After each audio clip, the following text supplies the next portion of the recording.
Welcome to Beyond Death, where we examine near-death experiences from people who say they have died, visited the other side, and came back. Today's NDE comes from Cynthia Y, who describes dying and meeting God, and two angels on the other side, and she also talks about what God told her before sending her back. Let's get into it. I have asthma, or more like damaged lungs, due to too much jet exhaust, jet fuel, working in aircraft fuel tanks, and a bout of pneumonia, at least once a year, that requires hospitalization, and lots of scar tissue in my lungs. I have an overactive immune system. I had been having difficulty breathing as usual, chest tightening, breaths getting less volume, and not being able to suck in much air. I call 911 frequently, and have to be given shots of steroids at hospital. I get a little stupid when my oxygen levels get low, and I can't make a decision to call 911 or drive myself to the hospital. So all of a sudden I can't breathe. Like I really can't breathe. My lungs stopped working. I was thinking I can't speak, and it's only a matter of time before I pass out, which I did. My kid is used to the drill. I made a hand gesture like phone to the ear, and my kid called 911. As she was on the phone, I passed out.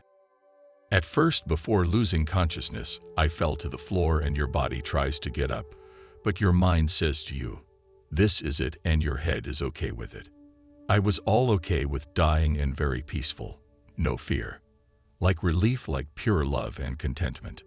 I was enveloped in darkness, like all dark, cave dark, and I was still me, but in an empty space, all dark, and I started to fall through a bazillion million miles of dark to this light that was a spark, the amount of energy it takes to create a thought.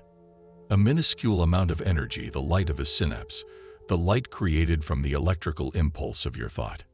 When I hit this light, I was shot backwards, and from this energy source, the universe was created right in front of my eyes. I saw everything that has ever happened since the beginning of the Big Bang. Like the Discovery Channel, I saw everything, the whole universe from the beginning of time. And time is something humans made up. There is no such thing as time. This is all a series of events.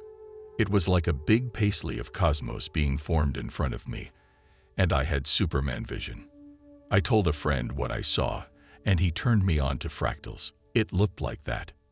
I was hanging in the dark space, and our universe was below me like a teacup saucer inside of a 33-gallon trash bag. I was in the bag still. I was beyond the far reaches of the universe.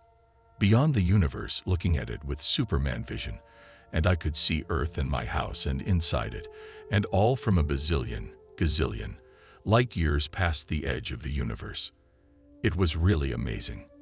Then off in the distance, out of the blackness, to my right I see a man, and he slid up right up to my face. He moved like Dracula in Bram Stoker's Dracula movie.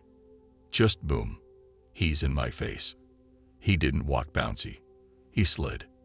He was the most beautiful being I ever saw. I was enveloped in pure love, a feeling that I cannot describe, pure love and peace and well-being, safety.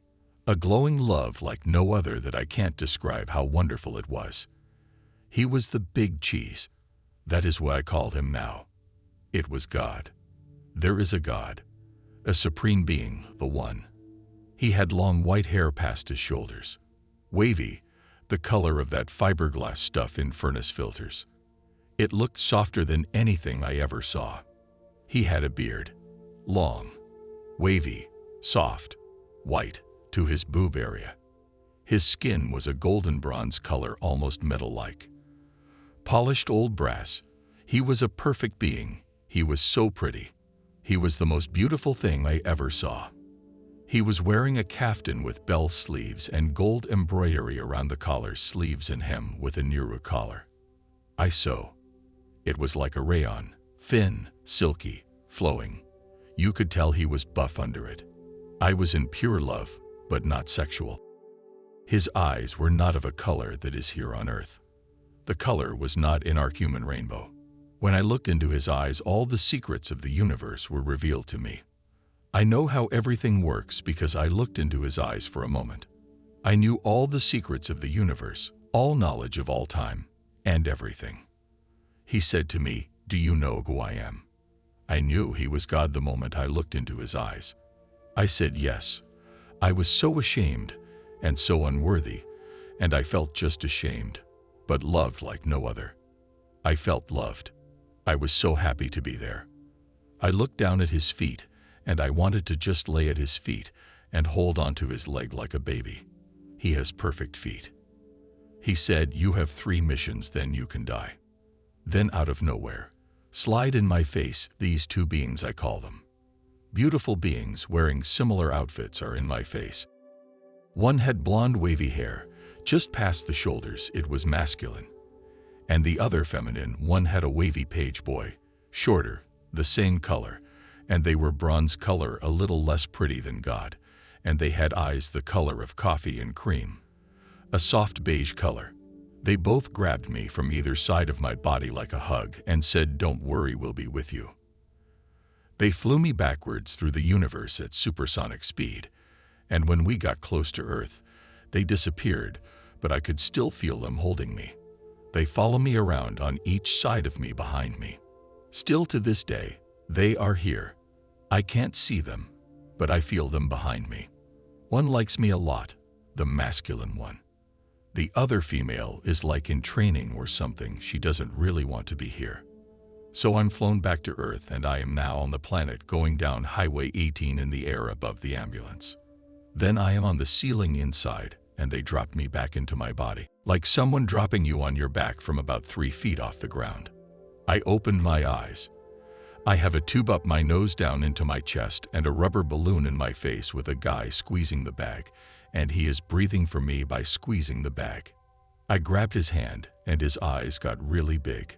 I puked all over the paramedic on the other side of the gurney because the guy squeezing the bag turned my head as I started to puke. I felt perfectly fine, except my lungs were not working. This man had my life in his hands, literally. When we got to the hospital, they gave me a shot, but people were taking turns squeezing the bag coming out of my nose. Then my body started to breathe on its own, and they had to get the tube out. Then I puked again and again. I was not breathing for about 15 minutes. A neighbor with a scanner came over when she heard it and freaked out, I guess crying and all. The sheriff got to my house, and one guy says, "Shit, what do we do?" The other sheriff says, "Wait till the fire department gets here," and told my neighbor and my kid to go outside. I was purple with black lips and a gray body and cold flesh.